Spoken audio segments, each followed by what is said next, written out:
If we had a system that forced us to look at the integrity of movement quality before we train, before we load, before we go on a specialized path, we would be better and we could do a better job. Now we got to ask the question, why people that we see in our practice move so differently? We've got to have a screening process that explains that. A simple test that starts a journey and investigation into movement. It's simply a filter that tells you you need greater assessment in this area. Movement screening should not be sports or activity specific, it should be species specific.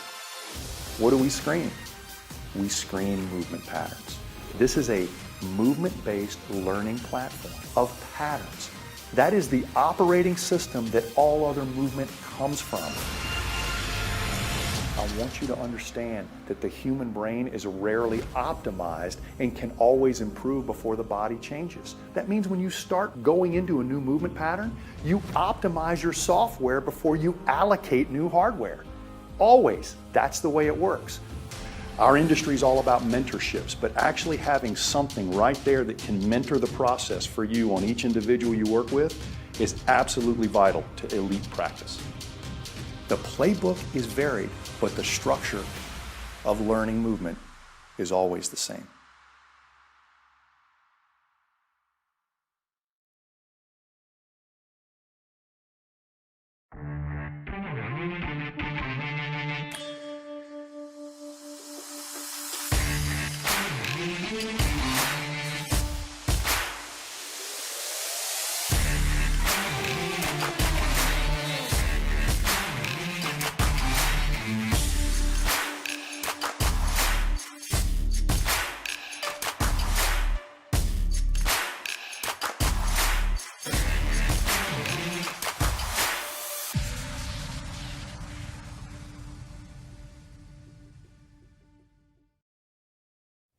Changing the way someone moves is probably one of the most rewarding things you could ever do, whether it's in a rehabilitation situation, sports or fitness, or just helping your child learn something new. It's not as simple as finding a problem and assigning an exercise. If you look at the physical landscape of the way we moved 40, 50, 60 years ago compared to now, we've got way more science, way more instruction, and way more professionals helping, and we're moving worse. Exercise does not change movement like you think. You can have good and bad experiences in exercise. Therefore, it is the way you pick an exercise that sets up the way movement changes or doesn't change. But the first time you started movement, nobody coached you. You went through a very natural and authentic process, driven by your own DNA and need to explore your environment. But something sets you off the path. An illness, a disease, an anatomical problem, and from now on, you see and feel things differently than you should. Can you imagine taking somebody who's colorblind to a museum and hoping they can appreciate art? Or taking somebody who's tone deaf to a concert and hoping they can appreciate what you do? I think it's important for us to all realize that perception drives behavior.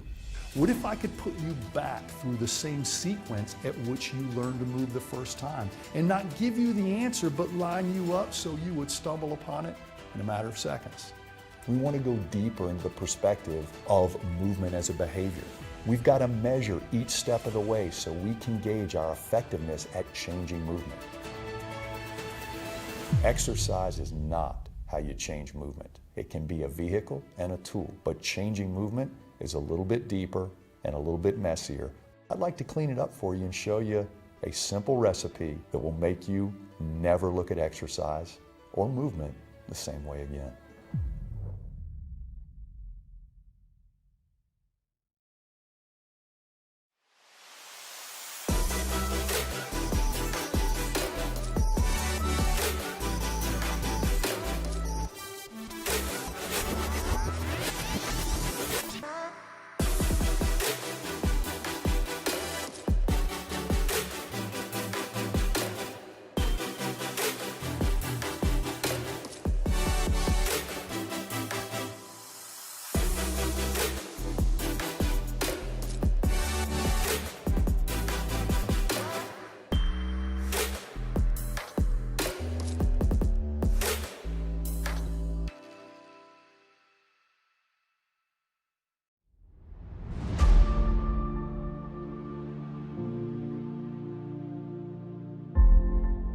Everything we've ever done at Functional Movement Systems has driving principles behind it.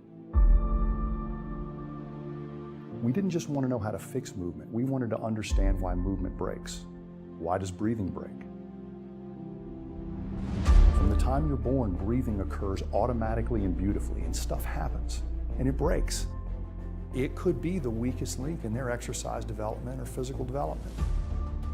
You're going to see some moves that look aggressive, some that look passive. Every one of them fixes breathing and movement. Which one is right for your patient, your client, your athlete, or maybe even you? You're the front line of defense, and adding breathing to your screening toolbox makes you better. FMS is your baseline. The Functional Movement Screen is an objective tool that measures 7 fundamental movements that are key to daily life and determines if those movement patterns are optimal, acceptable, or dysfunctional. While the screen is simple and efficient to perform, each test has been strategically selected due to the significant feedback it provides on mobility, stability, and how both work together for larger integrated functional movements. Based on the screen results, FMS professionals can then prioritize exercise and programming to accommodate their clients' needs so they can achieve higher levels of fitness and performance. This highly customized exercise selection protects clients from factors that inhibit progress and produces self-aware clients and athletes who can now reach greater heights in lifelong movement health and vitality.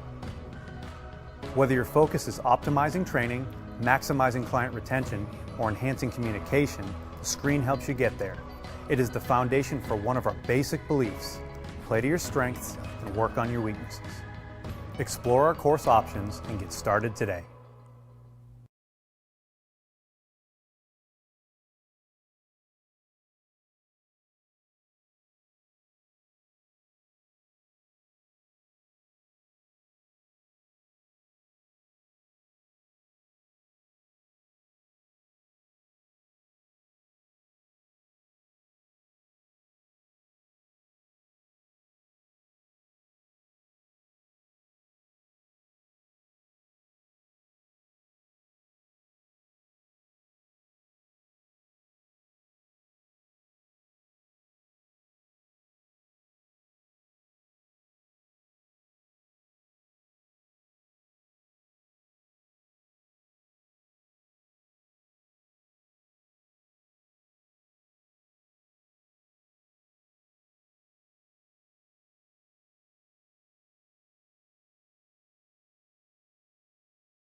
Hey guys, welcome to YouTube Live. Gray and I are going to be talking about the foot and ankle today.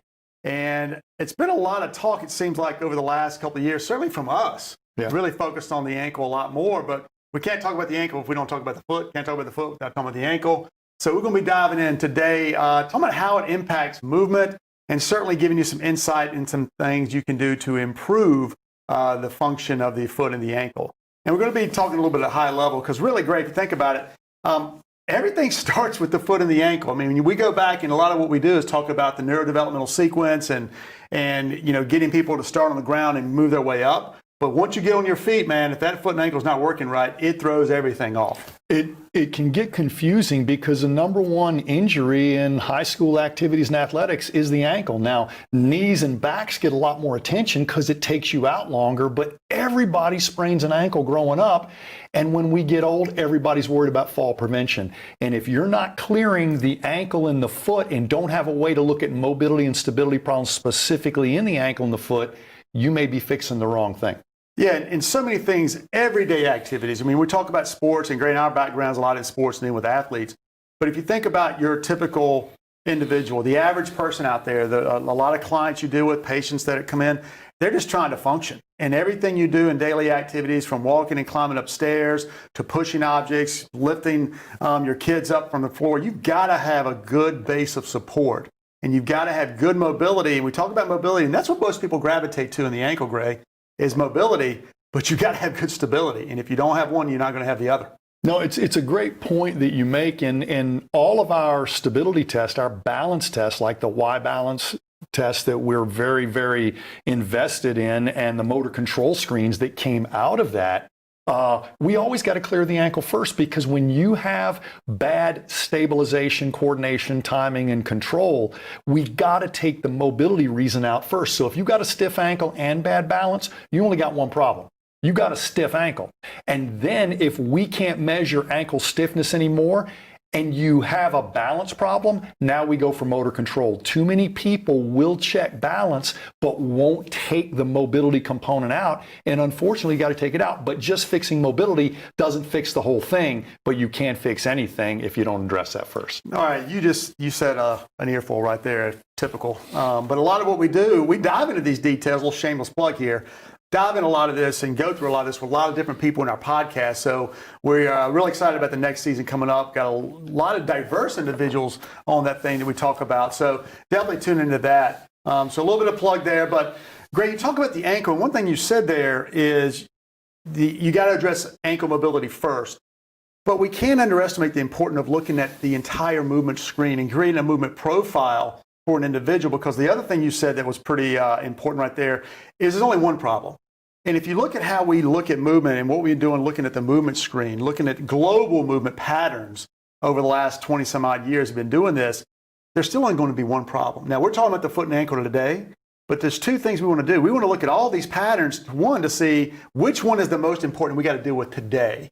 But also, once we deal with it, what other things actually get improved by focusing on a shoulder mobility problem or even an ankle mobility problem? And that's why it's important to screen.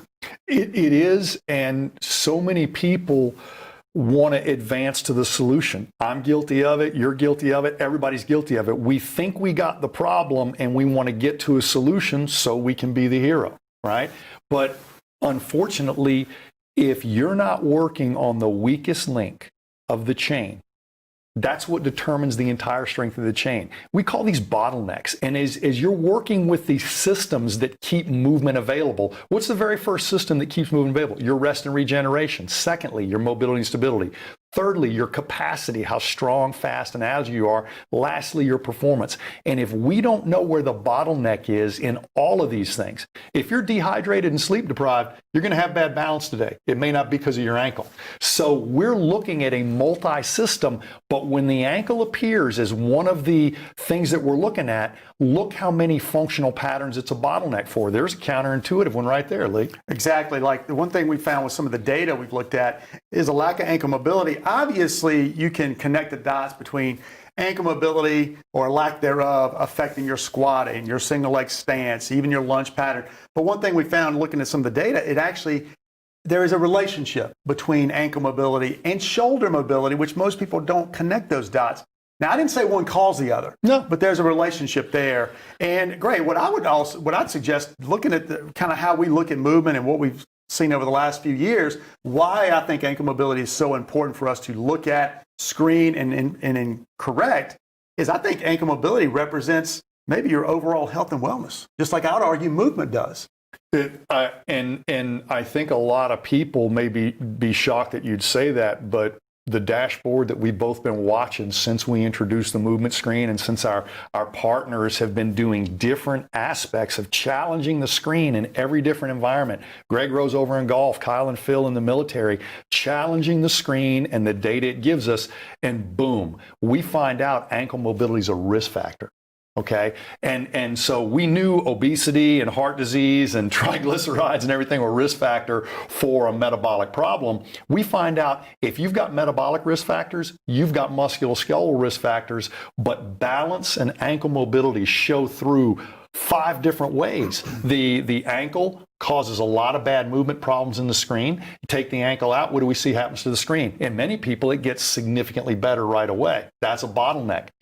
The other way I want to look at it is what problems in your body can make you behave with a stiff ankle. Because a lot of times we measure good ankle mobility, they still can't squat. Maybe they're using that ankle and plantar flexion tone to protect their low back or stiff hip. In the gait cycle, if you don't want to extend your hip, early toe off is a great way to avoid hip extension. And about 10,000 early toe offs will get you a little bit of a stiffness in the ankle. That's not the problem. It's the body using the ankle to protect itself from an ambitious stride or a large amount of extension. We've got to work through it. Yeah, and that's the thing that, again, some of the data, some of the research points to is that when you do have stiff ankles, you do have a lack of dorsiflexion, then your glutes have a tendency not to work as well. They have a tendency to shut off, which really translates to not moving right, not moving as good as you can move. And again, it's the chicken or the egg, because if your glutes aren't working, you don't want to go into hip extension, means your ankle's not working right. If the ankle's not working right, you're not going to go into hip extension, means your glutes are going to shut off. So it is the chicken or the egg. And again, that's the point of diving a little bit deeper, figuring out what's the one area that you need to focus on. And again, you keep saying it, and I'll agree with you, is you've got to figure out where that underlying mobility problem is and tackle that first. We identify in athletes and non-athletes that typical anterior pelvis posture. We can see it in people who've put on some weight and been very sedentary, and we can see it in people who've probably done way too many back squats and not enough deadlifts to balance their anterior and posterior chain.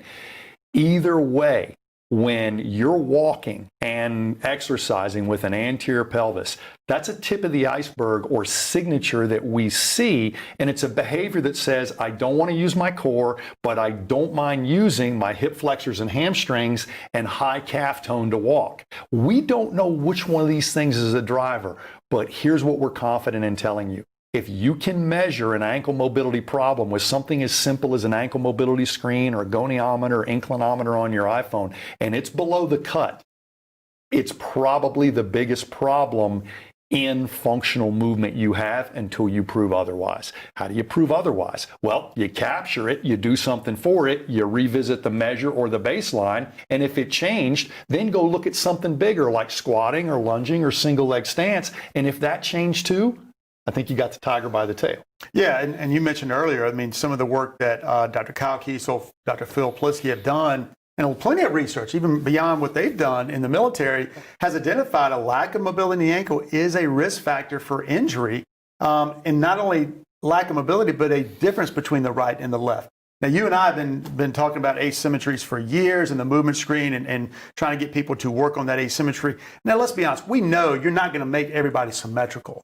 But at least you have that awareness, and maybe more importantly, Gray, they have that awareness that it's something they need to continue working on. Yes, and I honestly think that most people who are walking around, say with hip stiffness or ankle stiffness, that's the last thing they're aware of. When you're walking around with really stiff ankles, your knees hurt a little bit more than normal knees. And when you're walking around with stiff hips, your back hurts a little bit more than a back that doesn't have stiff hips. So that overwork to your knees and that overwork to your back is that joint by joint thing that we've been talking about forever. When you have one area not basically serving itself as a democracy, contributing like it should, another body part has to work overtime. It usually becomes symptomatic first because it's tired, fatigue, strain, sprain, and then all of a sudden when you say I hurt here, we've had an entire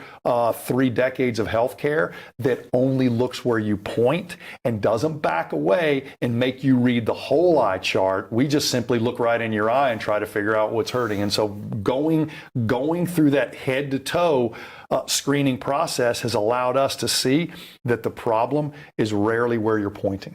Well, that's, the analogy, the squeaky wheel gets the grease is not necessarily true in that case, but that's the assumption. Is we're going to go put a lot of grease on that a bad knee, but not look to see what's causing that knee problem. So you have to dive a little bit deeper and realize that a lack of ankle mobility, a lack of hip mobility, thoracic spine mobility are all leading to problems somewhere else in the body. And it's something we just have to address, because you talked about looking and finding the biggest weakness, or what we used to call red flags or bottleneck.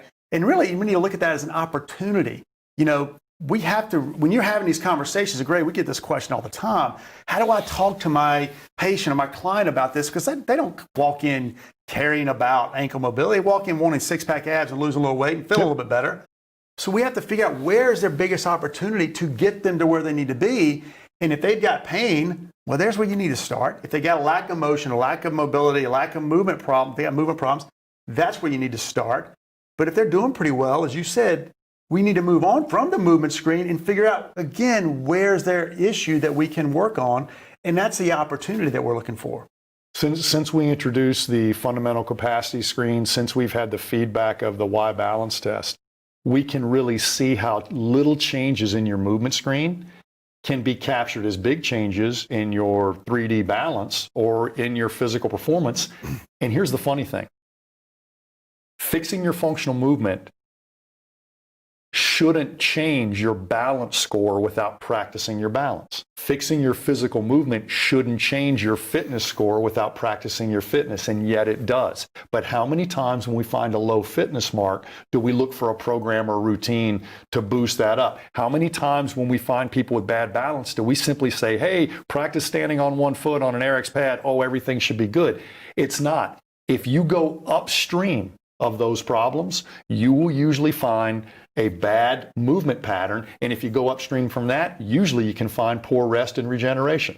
So, what I am trying to say is the further you go upstream, you find that weak link. And exactly like you said, I convert a weak link to your quickest measurable opportunity to change. That's right. And I think that's what confuses people sometimes, Gray, when they hear you talk or us present our philosophy and methodology. We're simply trying to get to the biggest issue where we can have the most impact. If I can look at you and work with you, which I'm never going to do, but if I could say, Gray, here's what you need to focus on right now, today, that's going to help you out the most, people would buy into that. Yeah, and I think I sometimes feel guilty for being as confident as I am, but I'm confident. Really? Yeah. Well, not that guilty, but it's an 80-20 play, guys. Meaning, if I come at this with good systems and good logic and good amount of, give me your subjective information, but let me get some objective information, I usually have about an 80-20 confidence level that I'm onto your movement bottleneck. And if I happen to think that that's pain and inflammation, then we're going to handle that first. If I happen to think that's ankle mobility, so just because I go deep on the bottleneck doesn't mean I'm not considering all these other problems. And I use this little thing inside my head to help me.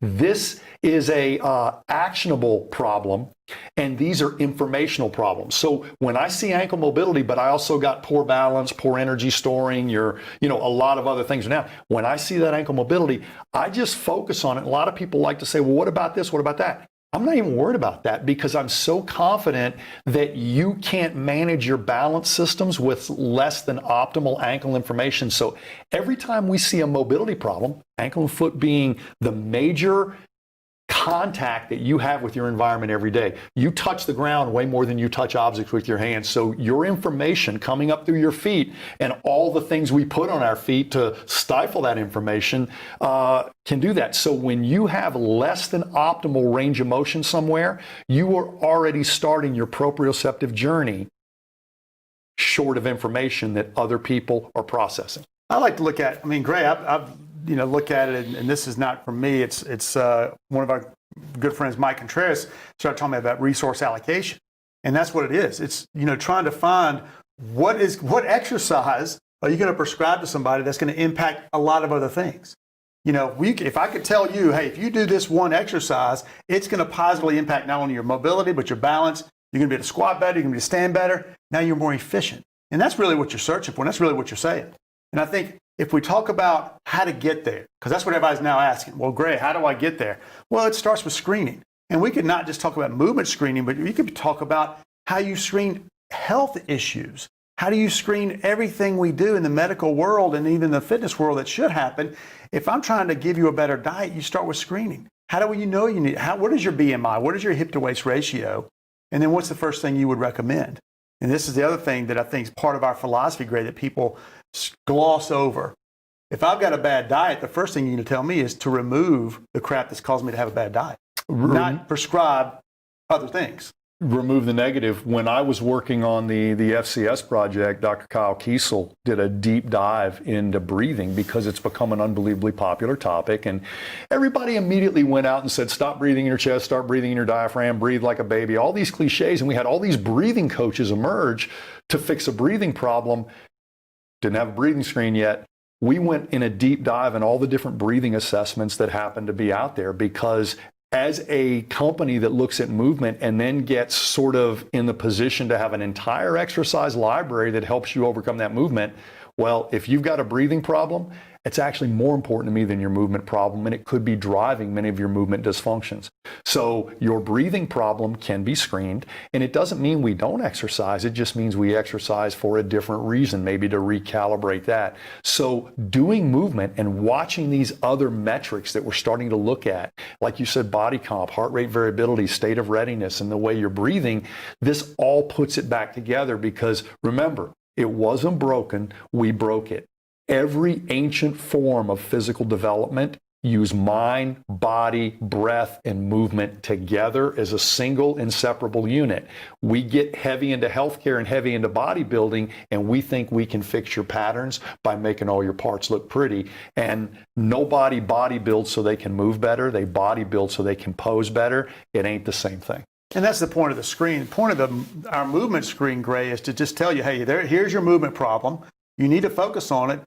An exercise may help, but you just mentioned mind, body, breathing, other things may help. And that's also part of what we're trying to get to, is say, hey, we need to focus on this, but your solution may be something totally different. And you go back and rescreen the person. You go back and do this 7-point movement screen after simply doing some ankle mobility work.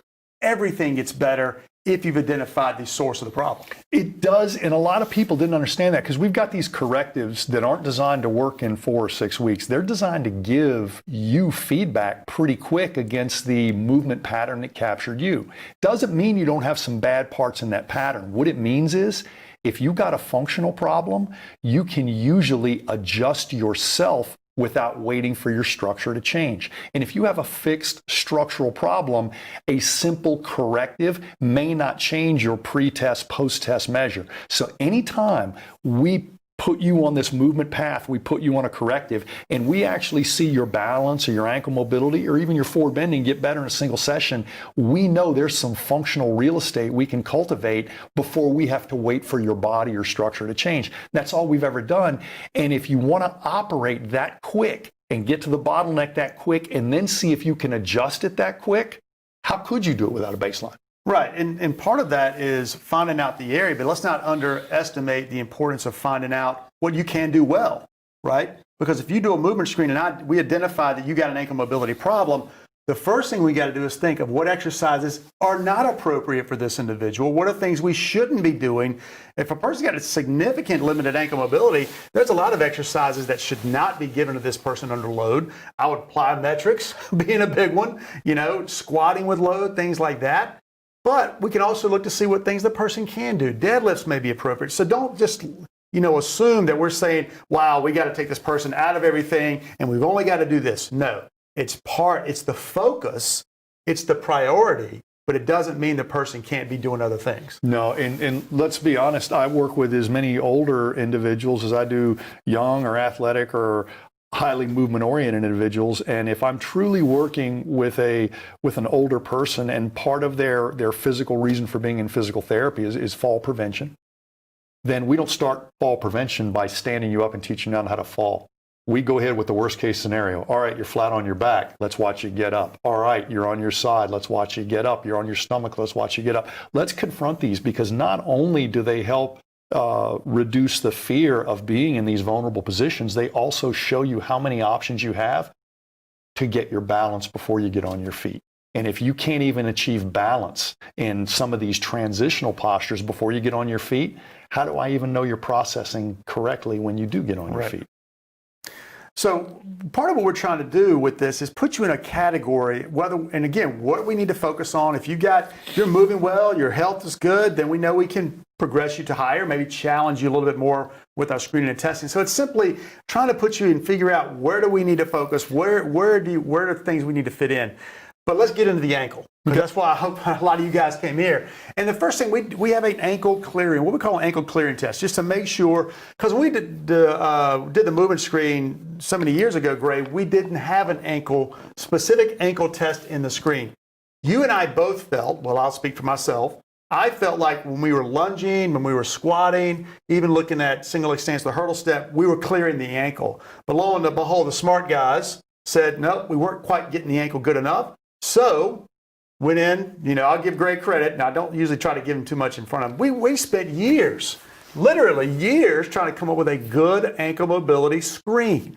Not so much an assessment where you get the goniometer out, you got him on the table and screen it. We knew we wanted to do it loaded. For years we did half kneeling, played around with half kneeling. Then we wanted to do standing. And we kept playing around with it, couldn't quite get it there. And you came in one day and said, hey, let's try tandem. I don't know what in the world you've been doing before that. Don't really want to know. But tandem really takes care of a lot of stuff going up the kinetic chain that we don't want to see influencing what's happening at the ankle. Tell me what you mean by that. What I mean by that is many people who don't realize how many compensations there are will get down and be so worried about the degree they're measuring the ankle, they won't control for pronation and valgus collapse.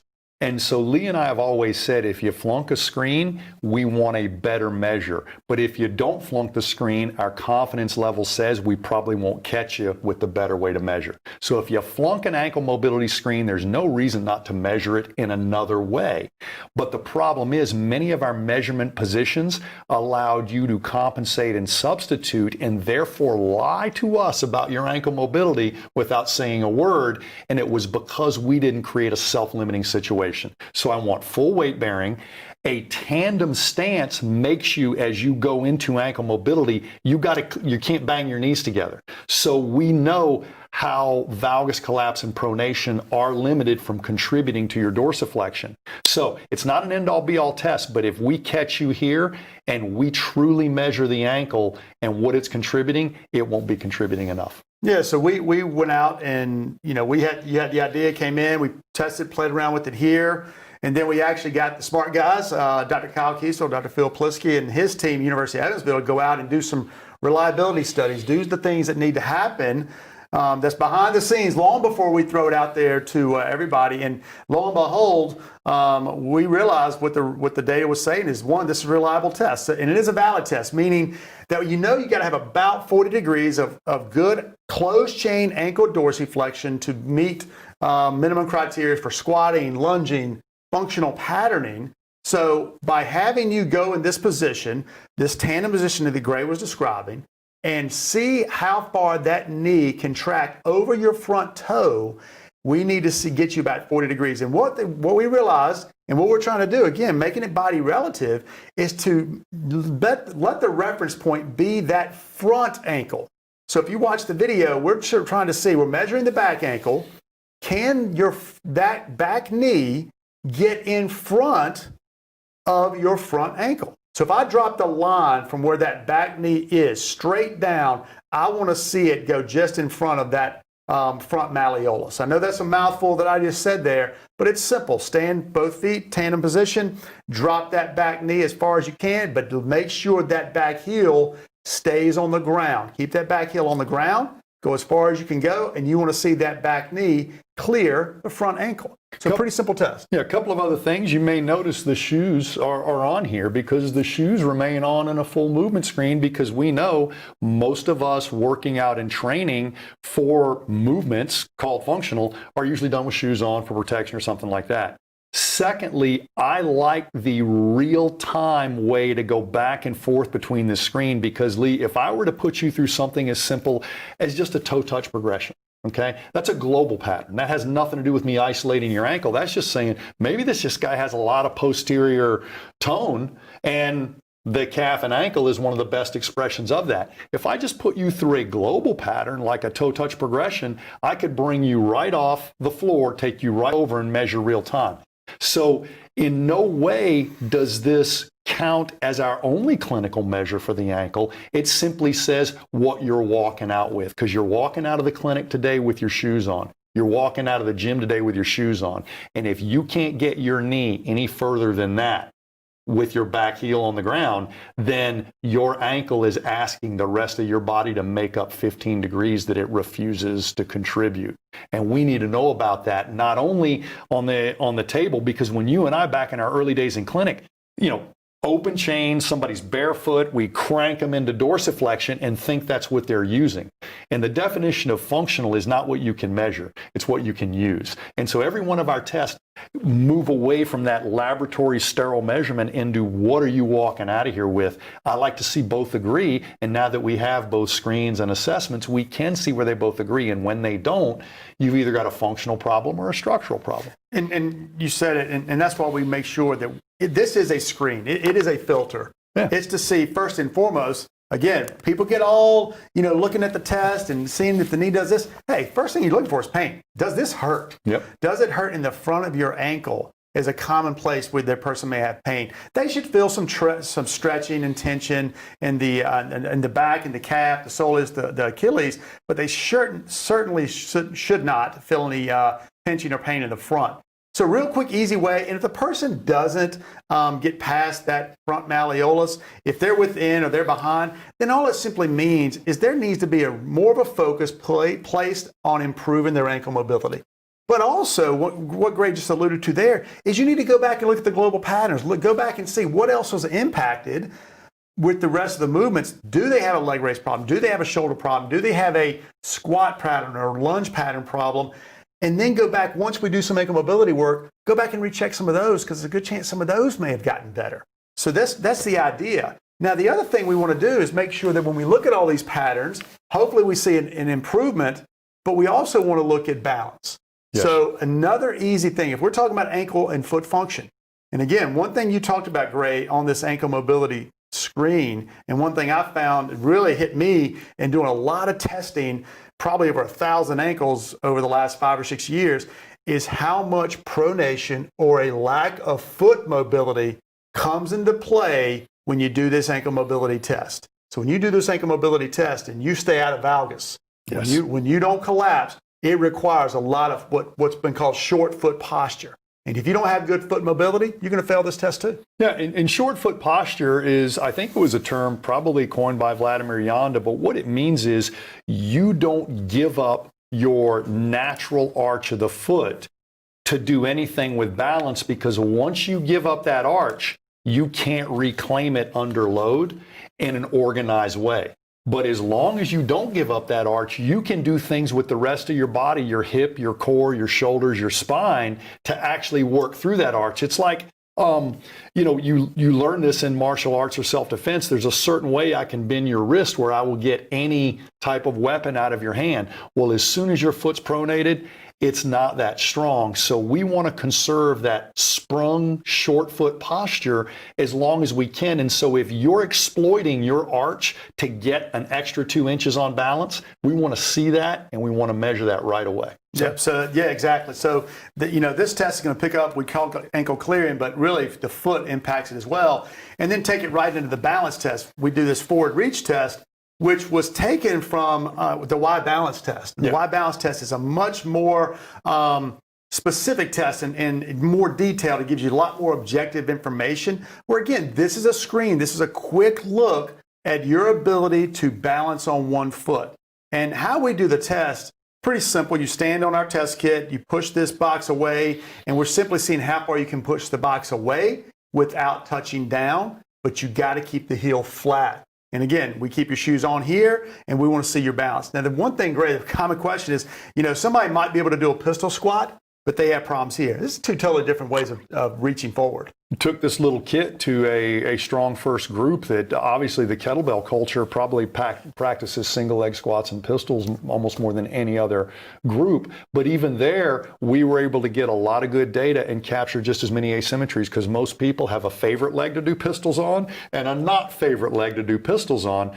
And so, I really want to say that I feel really good about the differences in a motor control screen and the YBT, because if if you consistently flunk this and don't respond to some pretty easy correctives, I want a full YBT, just like if your fracture is not healing like we thought, I want an MRI. I want a deeper dive. But usually if we find a balance problem that doesn't have a mobility excuse, we can put you right into a global corrective and at least show change. And until that change plateaus, I think we're in a good place. One last thing.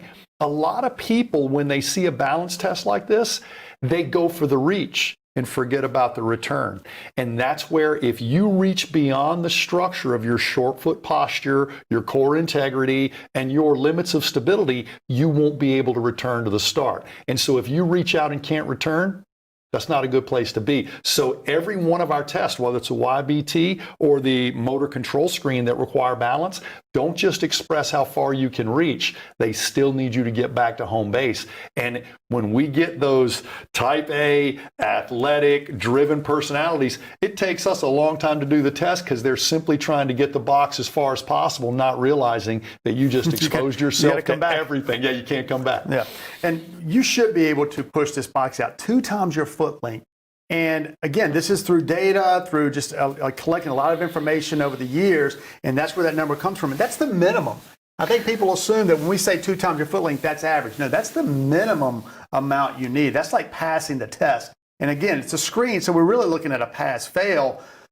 But taking this with ankle mobility is the ideal situation. Because you mentioned something a minute ago, you got operation information, things you can actually use, and then you just got information, things you want to know. You may not take action on it. So a good example of this would be taking somebody and doing that ankle mobility screen we just showed when they have horrible ankle mobility. Well, then we know where we got to start. You got to improve their ankle mobility. So is there any reason to do this test?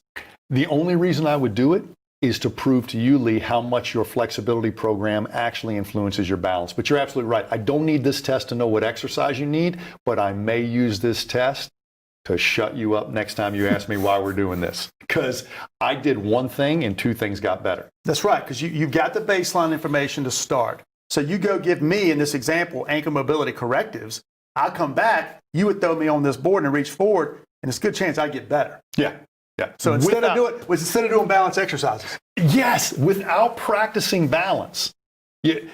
Joe Public really, really embraces the transparency of, we just made your balance better and we didn't practice your balance. They understand that something in them got reset and a bottleneck in them just got wider and a weak link in them just got stronger. And now they can progress to a higher level. Exactly. So now you can go that much faster and not have to keep going back and fixing something. And Gray, you've mentioned a couple of times, and we're going to walk through this right now, this whole idea between local and global. And if you look at how we take someone who's got a lack of ankle mobility and a lack of potentially a motor control problem and balance, well, we're going to zero in and focus on that area. That's we have uncovered a local problem. But you can't just do ankle mobility correctives and expect it to impact the global system without doing something global. So give us that meaning of local versus global. Local is when taking half kneeling or something, I'm just having you explore your own ankle range of motion, and it's not a really complex task. So when we're working on one joint or one body segment and allowing you to focus on that and just trying to learn to breathe and get extra mobility or stability, that's one thing. When we basically take that hopeful change and put it into a big pattern, that's global. There's a couple of ways to play that. A lot of times, if we think you're just really tense and sprung up, we can do a global pattern and see if local changes. We can do a local pattern and see if global changes. And the neat thing is, you don't need to know the right answer to start because you're only one pass away from finding out. And when we see stuff like your toe touch progression, one of our signature moves that allows a lot of people with a poor leg raise or poor toe touch to touch their toes pretty quick. The one thing nobody ever shows you is their T-spine mobility and their squat after that. Some people blast through that toe touch progression, their T-spine mobility gets about 20% better, and their squat is visibly and appreciably lower. And some people fix that toe touch progression, toe touch gets better, and nothing else does. So that's an example of doing a global pattern and yet seeing this ripple effect through a lot of other stuff. But if you've got a hip mobility problem, If you've got a shoulder mobility problem, if you've got an ankle mobility problem, then in your global exercise, you're going to run right up to that, and it's going to force you to even compensate during your corrective. So we do have these ways of capturing that really stiff body part and letting you go in and foam roll for a little while on that tight hamstring, or just learn to relax as you go through something. But if we can't put you on your feet and turn it into a global fundamental pattern that you use to stand up in the first place, then I don't know if we hit save on the document, even though we demonstrated we could write a document. So yeah, and you said a lot right there, and I should have mentioned this earlier, but I'm gonna mention it right now because I've got a few things swirling in my head now. You know, we're definitely gonna be taking some questions. Ashley's here; she's gonna be giving us some of the questions. We'll be doing it at the end here in just a few minutes. So definitely be shooting some questions at us. But when we look at local versus global, we talk about the ankle, and you just kind of painted that scenario.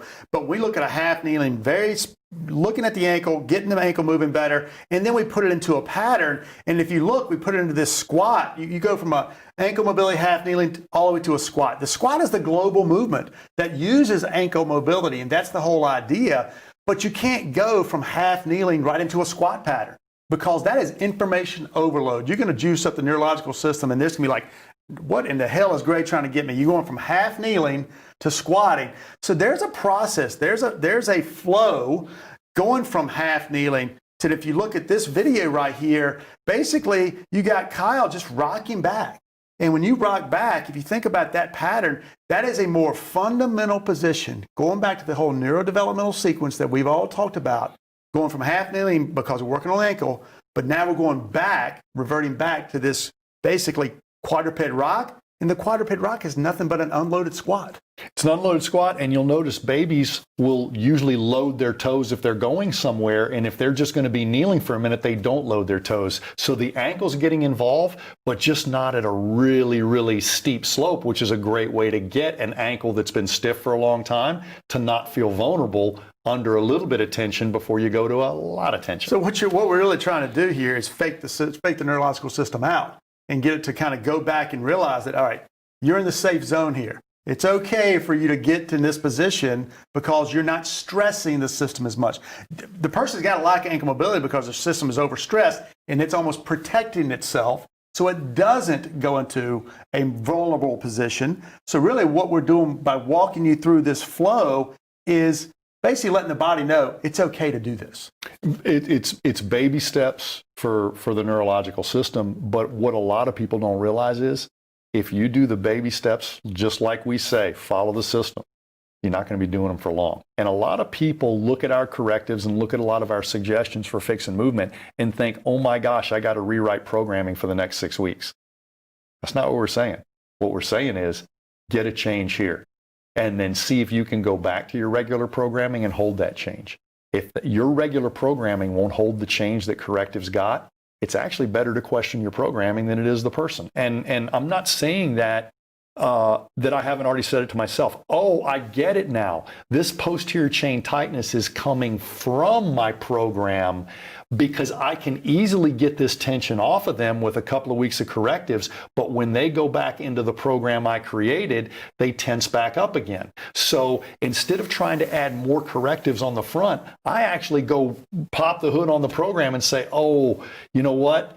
We've put a lot of things in front of their core stability and their global flexibility, and so we've got to build that back into program. Yeah, one of the common questions I got a number of years ago was, Lee, your correctives don't work. My client's shoulder mobility problem is, I've been doing these correctives for 3 months now, it hadn't improved. And I'm like, is it the correctives fault or is your program's fault? And he started looking at the program the guy was on, and it wasn't necessarily the program, but it was also things the person was doing in their daily activities that was impacting them adversely. So you have to remove what is causing the issue. And if the ankle mobility is an issue, you can't expect them to improve very much if you're doing plyometrics 4 days a week. Yes. When you are stressed beyond your capability, it's easier to default to something familiar, even if it's incorrect. And that's human nature. 1 step back, 2 steps forward. Yep. So when we look at, again, one thing we haven't mentioned, you mentioned earlier about breathing, but part of what you're trying to do, looking at these unloaded patterns, is make sure you get them out of that high threshold situation. Because you mentioned part of the problem that people like this have, that have this lack of mobility, are in a very high tense situation. So you put them in an environment where they can just breathe. So you mentioned toe touch progression. So we'll certainly do that in this unloaded position in quadruped or half kneeling, but that has to carry right over into toe touch progression. You know, you mentioned high threshold strategy, and just to explain that, imagine somebody walking through life as long as they're on their feet, pre-braced for a plank. You would think that that amount of abdominal engagement would give you amazing posture, good digestion, and a real good attitude. Actually, it makes you crippled over time, because with our obsessive compulsive over need to train the core, what we actually did is went for core strength before core timing. So yes, a plank is a good demonstration of core strength, but if you can't roll, balance on one foot, or deep squat, your core has some bigger problems than strength. It doesn't even know where it is to contribute and what it is to organize.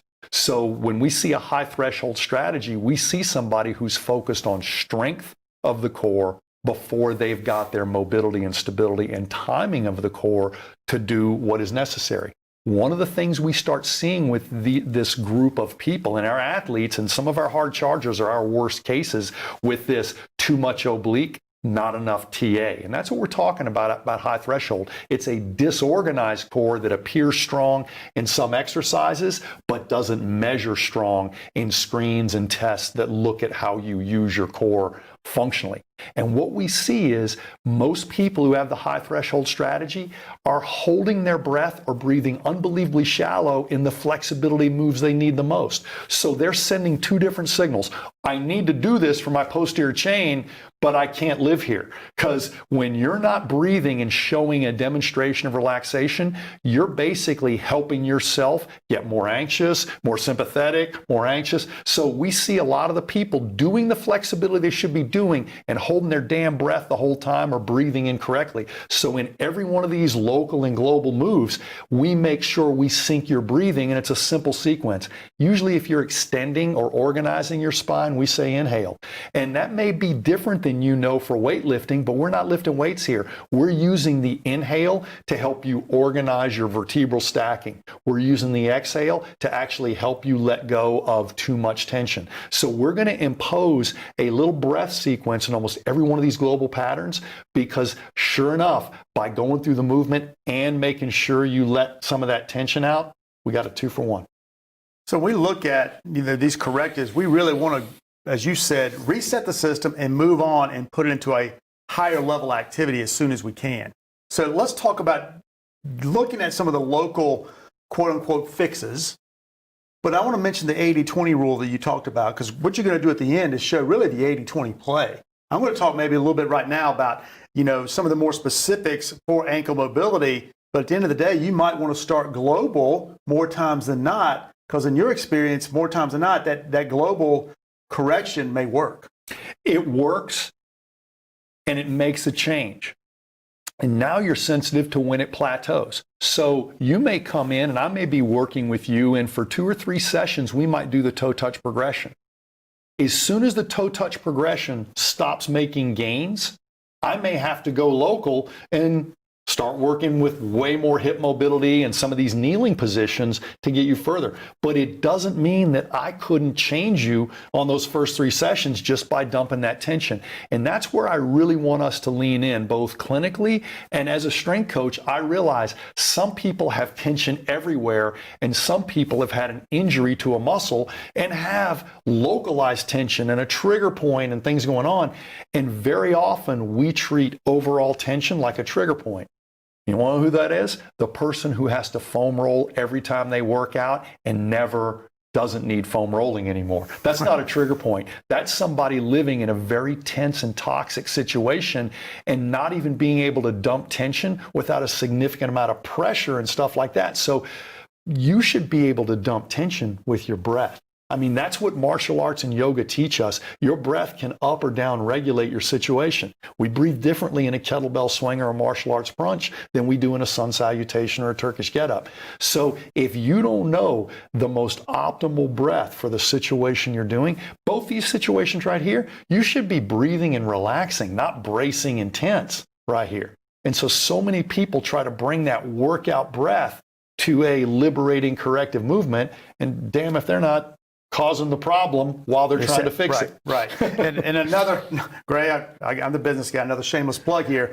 All these exercises we're going to be going over right now, we dive in deep in our Level 2 FMS course. We got a lot of those virtual classes coming up. But again, we've got to tackle these issues. You can start with some basic half kneeling, but the one thing here that we started playing around with probably about a year or two ago is doing a lot of stuff in the half foam roll. And again, mentioning the midfoot, mentioning the toes, we've got to start just looking and working those toes. So a really good, easy thing to do here, because one thing, one of our good friends, John Tureen, told me years ago, that as soon as a guy suffers a turf toe in the NFL, they're done. So that first ray, that big toe, if that's not moving right and those toes aren't moving right, again, that's another signal not getting up the rest of the kinetic chain. So just working the toes a little bit. Again, this is a local activity. Same thing with doing the midfoot and the ankle, just getting on that half foam roll, just really trying to do what I'm going to say it kind of loosely here, self-mobilization with the individual, just getting them on a half foam roll. And you'll see what Kyle's doing there is he's got his foot turned out, the front foot, and he's over that dome of the midfoot.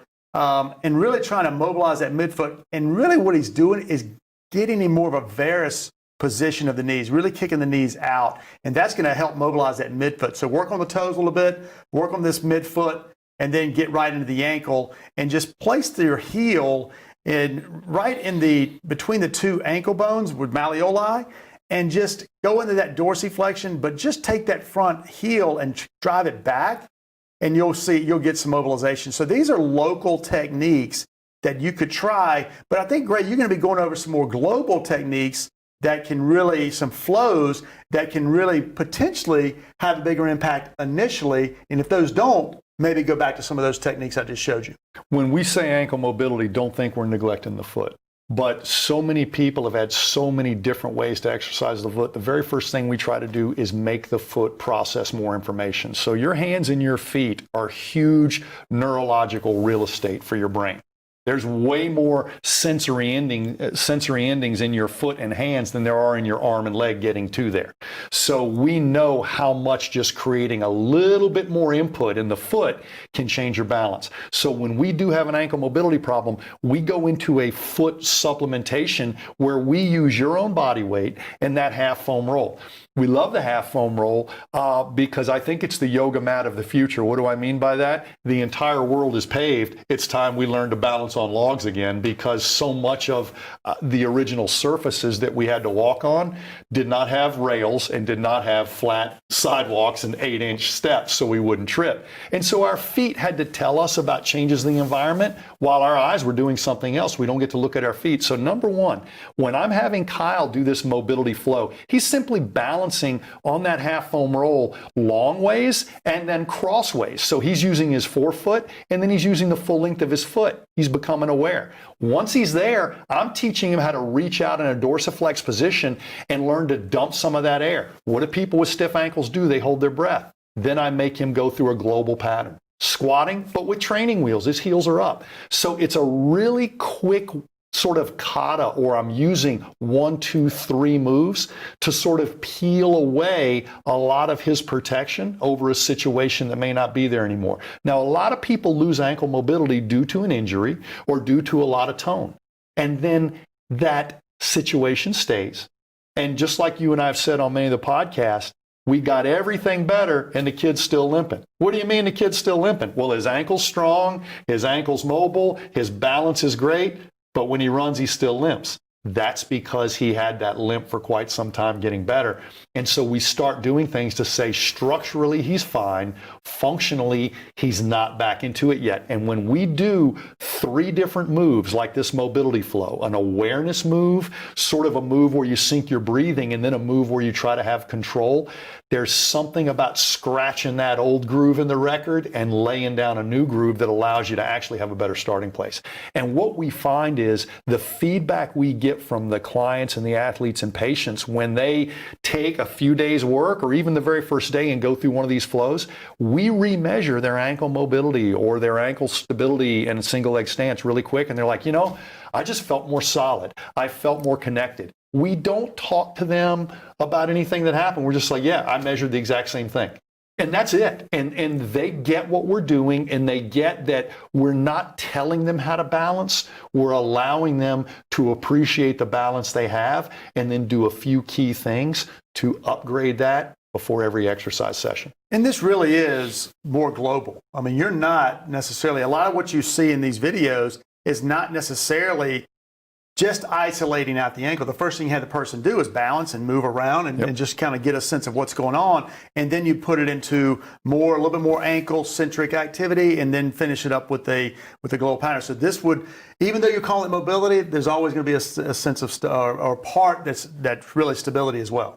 Well, that's the thing that's going to get a lot of people. When they look at what we would call a stability flow in a minute, they'll say, well, I see just as much mobility there, you know, and that's the whole point. We don't call these flows by what they look like. We call them by what they measure like. So if you have somebody that fails an ankle mobility screen on one or both sides, and all you do is do this flow, I would say ask them a few responsible questions. Do you have any pain? And have you had any previous injuries to your ankle or your foot? And if they say no, say, well, let me know if any of these things are uncomfortable, but play with these moves. I don't force them to do anything they can't do. Don't overcoach them. Yeah, don't overcoach them. Don't tell them how to do it. Yeah. This is the obstacle course for people with stiff ankles and feet. And I want you to go through the obstacle course because it will change you more than I'm going to let you change it. That foam roll is going to be there every day. It's going home with you. You're going to work on this because this isn't your workout. This is your tune-up. So if somebody has good ankle mobility, but they have a problem in that motor control screen, what you do is go right to this more stability or motor control flow. So ankle mobility is good. Would you go here or would you stick with ankle mobility? The only problem I have with the flow right here is the client that I'm working with. That's a good-looking dude right there. That's Lee, guys. And what we really did. Look at that. Look how smooth. I mean, those exercises are so difficult, and I make them look so easy. He had on his back brace during these. So anyway, the previous mobility flow, you saw Kyle Barrow works with us every day, actually doesn't have the greatest ankle mobility in the world. And in the real time we shot these videos for you guys, he changed his ankle mobility screen. Lee has one hip that's way more stable than the other, but does not have an ankle mobility problem. So we advanced Lee over into the stability and motor control flow, really challenging how his core worked at different levels of postural stability. If ankles aren't a problem, but you still have bad balance, then I don't think you have an ankle stability problem. I think you have a stability problem.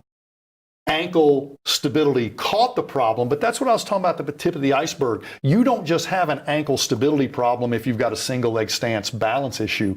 You have a head to toe vertical balancing issue that may or may not have an ankle weakness associated with it. Either way, this is sort of like sanding the whole problem instead of just one spot on the floor. And I think the problem we have in the profession, and I'm guilty of this, so I'll throw myself under the bus first, is that too many times we want to know the problem. So you just said it may or may not be an ankle problem. It may not be a hip problem. It may or may not be an upper body problem. You got a balance problem. You can't stand on this foot as good as you can stand on that foot. And Grave, something we've said that really locks people up, and we've been saying this for a long time, is at the end of the day, I don't care. I don't care what's causing them to have a problem as long as we fix the problem. So if you tell me, you're going to tell me to do what these videos we're showing on screen, and it's going to fix my balance problem, that's all I care about. But we just have some reasoning in our heads that we got to know, is that a glute medius or is that a perineal not doing what it needs to do? Doesn't matter. Well, we both started in healthcare. So if we don't diagnose the problem, we're pretty much into malpractice. Fitness problems don't need to be as much diagnosed as simply measured, right? Functional problems don't need to be diagnosed, they need to be measured, because what are we saying? Even if you look good locally, you're not putting it all together. So you can go around to an orchestra and check every instrument and every person's playing ability, and that still doesn't mean it all comes together and makes a concert. It takes a conductor to do that. And what we found out is some of our biggest movement problems are the ones we're least aware of. So what we found when we started screening is we see a lot of freshman screeners take their screen score sheet and read it to the person that just had a movement screen saying, well, we think your problem is this, this, and this. We don't. We put you right in the flow and you're like, wow, I didn't realize. So all the asymmetry we saw, the flow makes you talk about it. All the mobility problems we saw, these flows make you talk about it. But if we're detached from it and we say, hey, play with these moves, tell us what's going on. By the time they're through the second cycle, they're already feeling a change. They're already getting a little bit of self-confidence, and they realize maybe this was just as much as an organizational problem.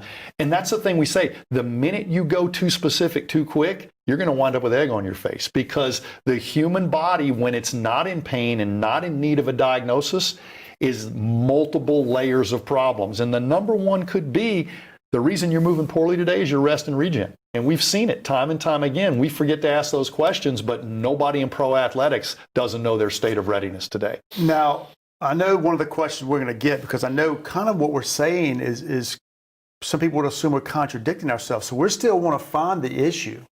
We want to find the movement or functional issue. Yes. We want to know that there's an ankle mobility problem. And we don't necessarily worry about what's causing that problem. We know that if we fix this problem, everything else is taken care of. That's the idea, not trying to dissect it down. No, what we've got is an information bottleneck. If your proprioception and your awareness of this situation is inadequate, that is the first problem.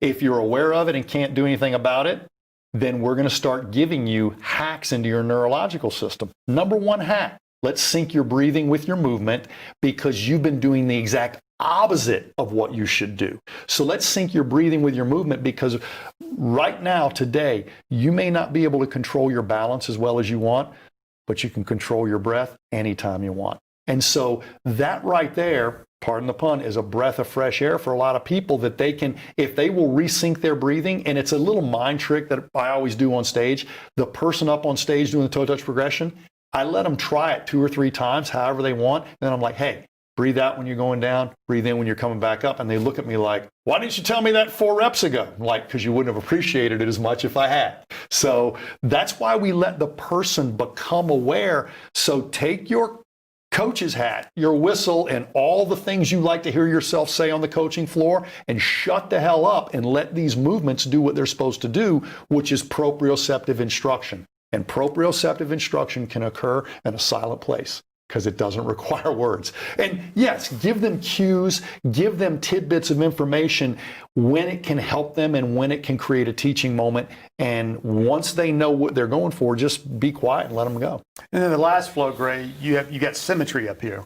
Yeah, the last person I'm using is actually my oldest daughter, Jessica. And even though she does pretty good on a movement screen, constantly challenged by some core stability stuff, she's unbelievably flexible. But one day that push-up's a 1, one day it's a 2, one day it's a 3. She's the classic hypermobile person that probably always feels she needs to stretch, but probably always needs to do stability work. I think you were the head trainer for the girls volleyball team. Does that fit 99% of your question? You're right. They're always in there stretching, trying to get themselves loosened up, when really they need to be doing some like little reset to something like the symmetry flow to kind of get themselves a little more stable, reset the system, and actually release the tension.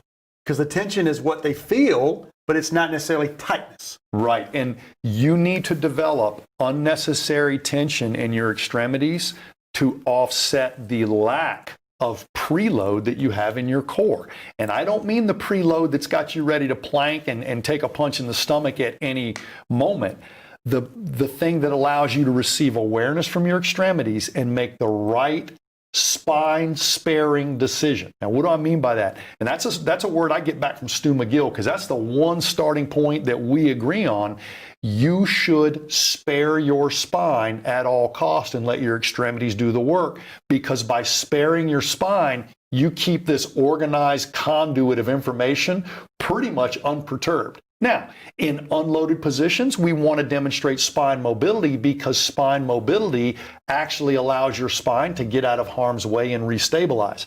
But for the most part, we want to dump that tension. So when somebody's ultimately flexible here, we make them show us their flexibility while they're balancing, not while they're laying on their yoga mat. And all of a sudden, they are very, very challenged to be mobile in movement. They're not challenged to be mobile in a mobility station, but when we bring them up to movement, they work as hard as the people who are stiff.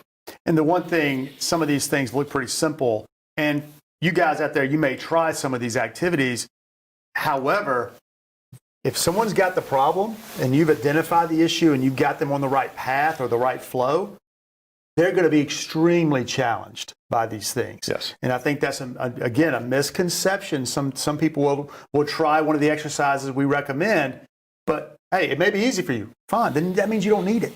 If we get you on the right path, the right flow, it should be challenging to the person, but not so challenging that they can't do it. All right, here's your staff development workshop. If you work with a bunch of peers or colleagues, you all want to go through an ankle mobility and motor control screen. Those who flunk ankle mobility should do the mobility flow while everybody else watches. Those who do not flunk ankle mobility but do flunk motor control need to do the stability flow or the motor control flow that Lee did while everybody else watches. And if we didn't catch you on mobility or single leg stance, 2 foot links, then I want you to go into the symmetry flow. Now, that's a great way that I've taken a lot of staff who's getting ready to learn the SFMA or the FMS and said, listen, the first thing I need to teach you guys is test retest, because that's all SFMA and FMS are. But if I already know that you got an ankle mobility problem, there's an 80% chance I know where we can start and actually get a measurable change. So I think a lot of people will sample these 3 flows and still not do what I just said, and then comment on it as if I'm suggesting that we all do this workout. To what you said, take a group of people, and it's very, very good to practice this way. Take a group of people, do the test, do the flow that's appropriate, come back with the retest, see how many people changed, but it's really neat to hear what we say, right? Because when we talk to each other in clinical terms, but the funny thing I see a lot of clinicians or strength coaches saying when they personally go through this is, I just feel more grounded. I feel like I can stand up straighter. I just feel more relaxed when I do these movements, and none of these movements should be that hard. Yep, that's right. So we went through the flows here, as Gray said. We can definitely take some questions. Gray, I think you got these, you did another YouTube live a couple of months ago that these are in as well. So we have these on our site and part of an article, right? I did an article, or I did a talk called Conflicted 3. It was a third in a series of conflicts just in how we get to this functional model. But I really wanted to show people these really down and dirty 3 global moves that really allow you to do a real-time attack on something you can measure and then remeasure. And the question you got to ask yourself is, if we can do a global attack and change, say, your ankle mobility or your hip stability, then why should we ever isolate? The only time I would isolate is when we get to the end of that, you sort of plateaued and you still need some work. Then I'll listen to what your screen says, deeper dive, isolate, but keep coming back to that. And I think that's one thing I want to end with this slide right here, is just go back to the fundamental philosophy, because a lot of people would look at this and say, well, I'm just going to do these 3 flows and that should fix everything. You still need to screen the entire movement, all of the movement patterns, to figure out what needs to be protected first and foremost. The person can't squat, don't load that squat. And then ultimately figure out what to improve through corrections, and then develop the patterns that are good. So you still can create a workout, but rescreening the person once you figure out what you got to work on is extremely important, so this entire system can keep working. So I appreciate you guys so much for hanging with us for an hour. We'll definitely take some questions now. If Ashley's got anything to throw at us, we'll see if we can get you guys fixed up. All right. Yeah. Thanks, guys. First, I want to say thank you for joining us today. It looks like we had some great responses and interaction in the chat box with our pros, but a few notable questions came up. First, from Jonathan C. How much do injuries early in life, in the foot or ankle or otherwise, contribute to the initial learning of dysfunctional movement patterns? I can speak to that. I had a pretty serious hernia when I was 3 weeks old, and I've never known what good hip extension feels like on that side. But I can say, take those early childhood injuries serious. And if you're working with kids now that have an injury that causes them to be laid up for a while or in a body cast or any type of cast or on crutches for a long period of time, this is where the movement screen and the SFMA is your friend, because you'll be surprised at how many problems they have. But because they're young and because they want to move again, they will compensate and work around it. And kids have way more compensation strategies than we do. So please take these early childhood orthopedic injuries seriously and screen them and look for all those different things that didn't get put back together because they're so busy trying to get back to baseball or the playground or whatever. So they can be impactful, and anything that happens in your formative years, your physical formative years, can be huge. So, whenever you see kids that have had an injury in their past and you see things on their screen or SFMA that don't look right to you, don't stop. Who else is going to do it? All right. From Harry, do you feel that heavily cushioned shoes could exacerbate the ankle or foot stiffness?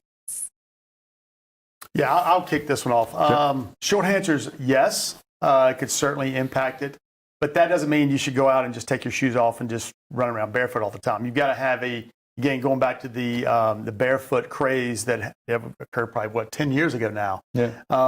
There's nothing wrong with training barefoot and maybe getting you into some of those patterns, but there's definitely a sense that certain shoes, and you look at my shoe here, and this is one big misconception. You look at my shoe here, and it looks like I got a huge heel lift, but actually the forefoot, the front part of the shoe and the rear foot, there's not a huge elevation. It's not like I got a high heel. What has happened is that the heel box is actually wrapped around the heel. So it's not a huge elevation. Now the cushioning and all the stuff that's built in, well, I'm old, so I use that now to my advantage. But does it impact the proprioceptive feedback you're getting? Yes, it certainly would. But you've got to build that in. So I think again, my opinion, where some of the issues have come in is, again, if one aspirin's good, let's take 10. If barefoot running is good, let's say everybody start barefoot running. And I think there has to be a build up to go from somebody who wears shoes like this to maybe doing with a minimalist shoe or something else before you just go into that extreme, which is good for some people, but maybe not for others. Well, nobody ever did barefoot on a balance beam or barefoot jump rope. They just went out and went barefoot running and said, I don't think this is good. I wouldn't recommend it to anybody. So 2 things I can tell you about the Western foot.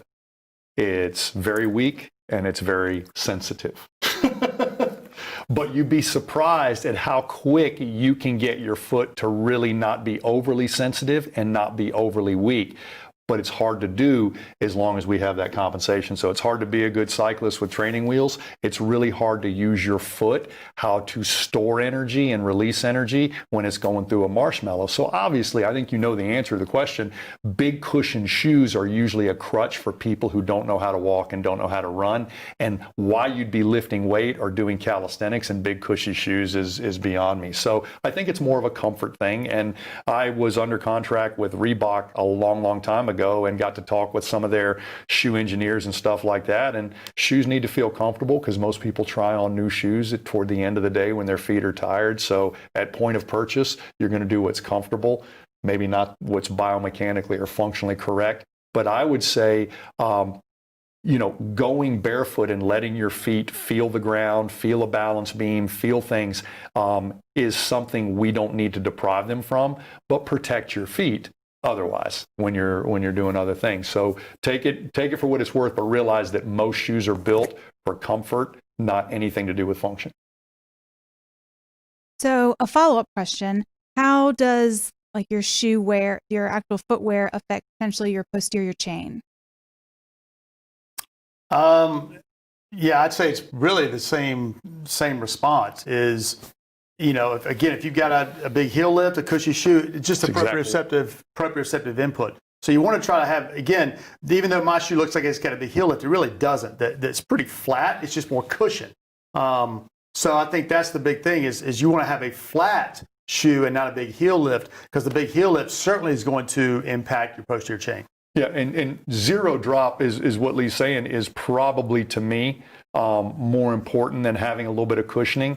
But the more minimalist you can go with the cushioning, you'll see how hard of a walker you are. I had to figure that out the hard way. But it's amazing what foot strength communicates to your body. It's amazing the kind of core engagement, glute activation you can get simply by using your feet the way they were designed. But otherwise, we end up doing crunches and bridges the rest of our life when a good, mobile, sensitive, and strong foot can keep that core engaged with a few steps every day. So, Great. Well, thanks for that. Redmond wanted to know, what are the best exercises to correct short foot posture? 80-20 rule, I go right back to one of those flows you just showed, especially some of the mobility stuff. Yeah. Because I think, again, try that out, Redmond, because I think once you get in that half, you start walking on a balance beam or that half foam roll, you've got to be in a short foot posture to stay on that thing. Exactly. So number one, what Lee's saying is it's self-limiting. You don't ever talk about short foot posture or train it. If they can't walk on a balance beam, they don't have it. If they can, they got enough. The big issue is, did you do enough foot mobility to wake up a better opportunity to feel and stabilize? So I think the balance beam is one of the best. Now, believe it or not, a long, long time ago, Vladimir Janda had a set of Birkenstock sandals that right behind the ball of your foot had a half a lacrosse ball glued right there. And you'd walk around in those sandals, and it was really hard to balance, but man, you lit up that short foot right away. That's probably a little overkill for what most people need, because the balance beam will do the exact same thing. The best walkers and runners in the world have heel strikes or toe strikes or midfoot strikes very close to each other, depending on how fast they're going between walking and running. But that narrow base is the sign of somebody who has good balance and mobility. And we've seen everybody who walks with their feet like a duck and their legs far apart, and we know a stiff wind will blow them over, even though they have a wide base. That's how wide a base they need. So the balance beam does two things. It forces single leg stance in a linear base, and believe it or not, over time, that probably will promote all the short foot posture you need. And if you're down on your hands and knees trying to see and measure, you've probably taken it too far. So short foot is important, but it's also self-limiting. If you're passing a YBT, a motor control screen, and if you can make a few laps on a balance beam, you probably got it. The one I'll throw out there that, you see everybody taking the band and putting it around their knee and caving their knee in, going to a valgus collapse. Well, that's RNT, reactive neuromuscular training. You take that band, cave the knee in, and you don't tell anybody, and you tell them to stand on one foot or maybe do a step up. Everybody talks about what's going on with the hip, but what has to happen at the foot? Because as soon as that knee caves in and that knee goes out, your foot's going into a short foot posture. So just taking a band and putting it around somebody's knee and having them do a step up is going to get them in short foot posture. Yeah, somebody's going to take what he just said and put together a whole package and call it anti-pronation training. But that's our community. But no, that's exactly it. If you feed the mistake in a situation where it will not put them in a vulnerable place, that's one of the quickest ways to upgrade awareness. And exactly like Lee will say, everybody focuses on hip abduction, but nobody focuses on foot supination. And they work so closely together. Separating them demonstrates you just want to be a foot specialist or a hip specialist. So. All right, and going back to some self-stretching, the half foam roller provides the rounded top. Does this add benefits to the exercises, or could someone use anything with some elevation? I'll speak to that. We actually use the arch of that roll, and the only time it doesn't serve us well is when we're working with really little feet, and we've used smaller half foam rolls. The other thing is sometimes it's a little too high for some people, so you don't have to use it. But if it's not because you're really young and have a little foot, it's probably because you're really stiff. We use both sides of the roll, so we have a round bottom and can have a reactive flat surface, or we've got a flat surface that's stable, but now we have a round top. out. And sometimes I want you to fit the role, and sometimes I want you to balance on top of a surface that's unstable. So believe it or not, watching the way we use it in the flows and the way we use it in some of our upcoming exercises, you'll see that half foam roll provides two different surfaces and a really quick contrast of mobility and stability when we need it. We need to run those things together as quick as possible and complete that lesson. All right, and one of our last questions. My client is always more locked up or feels restricted on one side compared to the other. Should I only focus on the one side?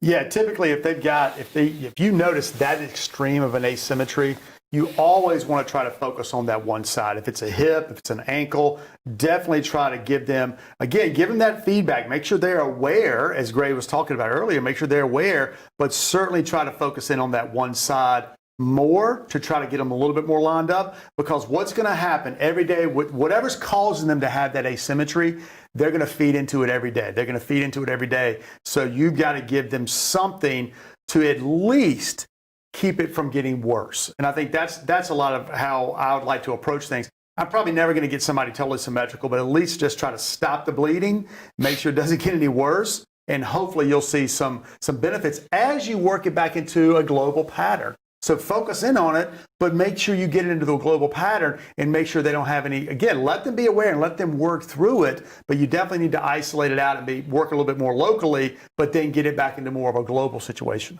Just something to add, if you've got somebody who consistently comes in with one side or region locked up, you need to be asking some more pointed questions. Do you have pain? Do you experience pain? And many people are suffering with probably more pain than they need to on your fitness floor just because they think they won't be able to participate at the level if they have pain. But the situation's never going to change as long as they don't disclose that, because there could be an underlying driver, and that extra tension is actually protective. It's a parking brake, so you're never going to get through it as long as it's protecting them. So be vigilant and tell them this is not the day to be tough. I'm going to ask you that for tomorrow. Do you hurt on this side periodically? And if they say no, the other thing, like Lee said, is when they're going through the global pattern, they don't necessarily have to isolate one side, but they always have to let you know which side is difficult. And then you have two things you can say that usually make a bigger difference than you ever thought. Okay, when you get on that right side, breathe better and slow down. And that's sometimes that rush we get into hoping it gets better instead of letting our movement and brain and body sync up is all they need. So when they have that asymmetry and you're going through that global flow like we talked about, we know they're going to be worse on that right leg or worse on that right side.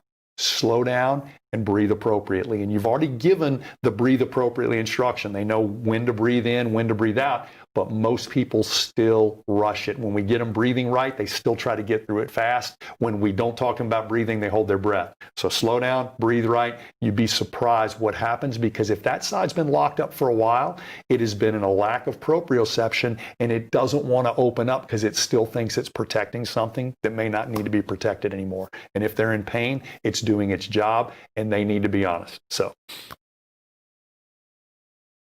There's actually one last question from Harry. What tips can Lee share on how to maintain the perfect flow state of your hair? You got to have good parents. It's He uses lots of product. all about the genetics. There's nothing in this. It's all real. Oh. So I'm thinking Sammy and Dina for that one. It's product.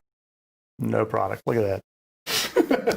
Thank you guys so much for joining us today. Got some virtual courses, FMS, SFMA coming up. Obviously, right now, we'd love to be out teaching live seminars. Our international partners, if you're from outside the U.S., back are teaching some live seminars. But with our setup here, Gray and I are very fortunate. We got a great staff that can help us put on some really interactive live courses. So we got some coming up. We actually running a sale.